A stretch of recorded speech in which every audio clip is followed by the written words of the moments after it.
back, everybody. So today we're going to have the first tasting of my Rye IPA version 3. Now, I put out a brewing video just to show you pretty much the standard of how I brew a small batch and what's going into this. So this will follow that, kind of. As I mentioned in the Rye IPA 2, some of the malts I got, the Cara malt, I didn't get. I thought I asked for a pound, and I could only go through 2 beers.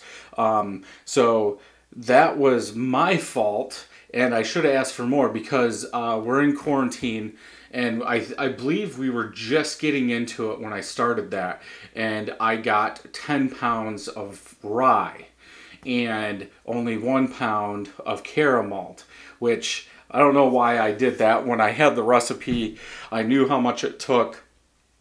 So, oh well. So this version, 2 pounds, 1 ounce of 2-row, 5.5 ounces of white wheat, 5.5 ounces of rye malt, then 3.7 ounces of flaked rye. This is an hour boil.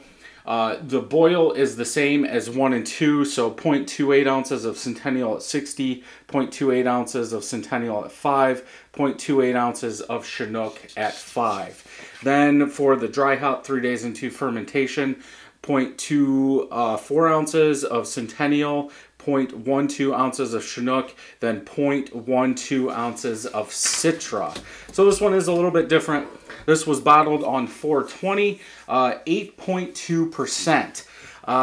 Beersmith called for this to be 6.4% ABV and 76.7 IBUs.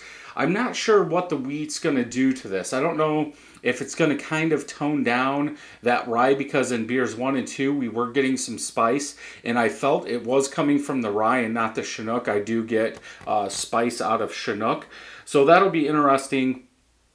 I don't remember the ABVs of the other ones. I'm getting ready to do batch 4 after this, and that was also 8.64%. So they are close. That one's a little higher. So I would say this is a double rye IPA. So let's go ahead and open it.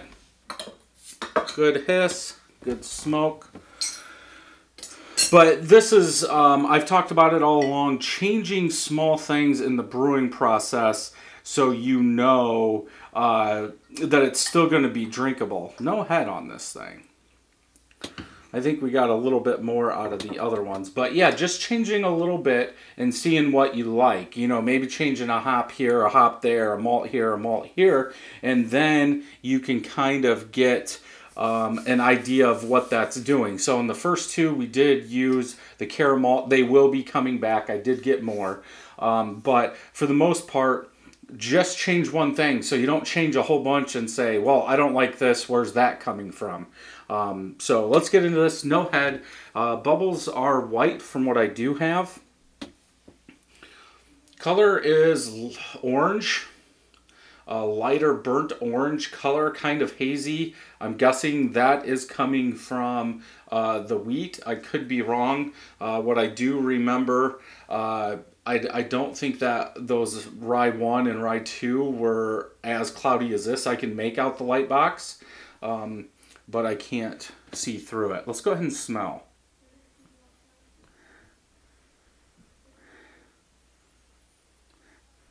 I don't know why, but it's more like a passion with a hint of like spice.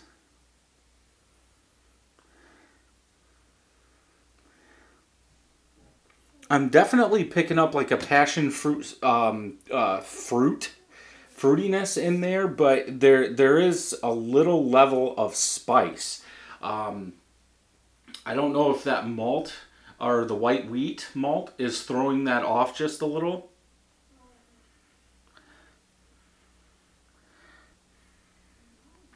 But yeah, it does. It's been a couple weeks since I did 1 and 2, Rye 1 and 2, but that fruitiness really sticks out in this one.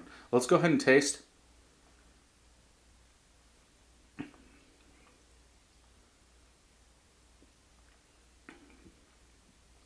Definitely needs some more carbonation. On the lighter side, I'm guessing that's because the ABV is a little bit higher, so we're getting a little body because our yeast did eat through more sugars.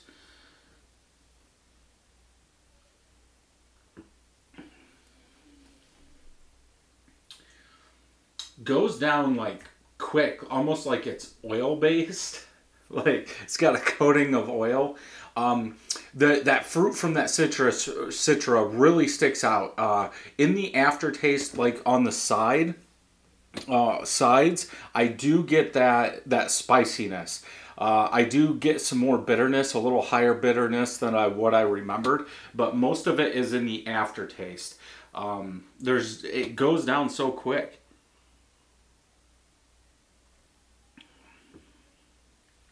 I get a rye fruitiness kind of malt in the taste. I'm really not picking up like a wheat.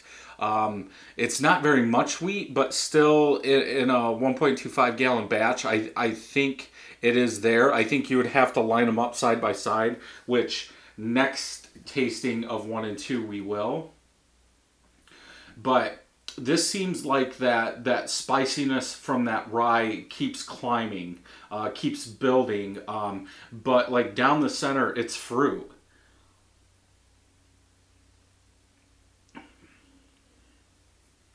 I don't know if I didn't know if this was a Citra, but I would say a fruitier hop was used with that spice. Is it good?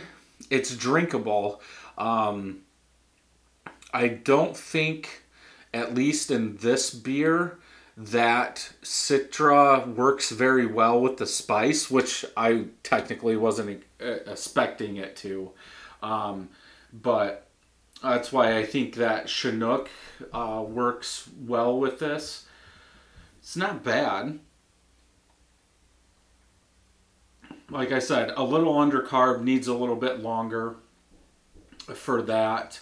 And not getting any alcohol, which is good.